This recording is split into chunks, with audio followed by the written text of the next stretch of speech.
Jonard, bigay todo tayo ngayong game na to pero kung mawala sila nung fourth quarter, anong tingin mo ang nangyari? Bakit bigla kayong parang nawala nung fourth quarter? Salamat po.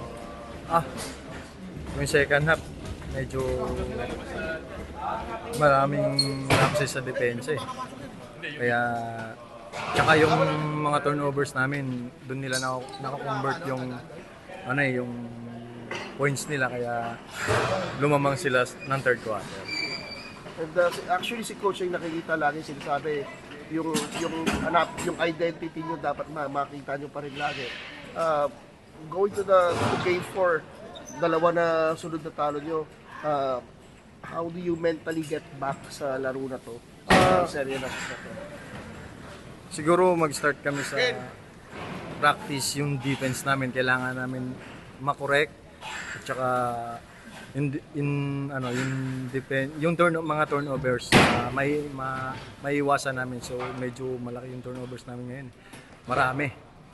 So yun yung i-correct namin sa practice. And then defense. Kasi medyo na-limit namin yung bumaba yung percentage ng dalawa kay RJ at kay Justin. Yung bumuhat naman si Scotty. Doon kami naiwan. Yun nga sabi ni coach kanina, na-limit namin yung dalawa, yung percentage nila medyo bumaba. Yung kay Scotty naman 70%. Yun yung outcome ng laro kanina. Actually, for the past 2 games, si Scotty maganda yung nilalaro.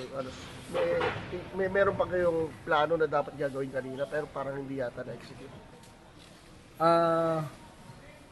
Well, yun naman yung yung mga tendencies namin ng mga kalaban. So, siguro na-outcome lang nila yung yung play nila. Medyo mas naging agresibo sila kanina. Yun yung outcome ng laro. Medyo masama din yung depensa namin tsaka maraming turnovers. Yun lang naman yun. Turnovers namin. Then maraming free throw na binigay.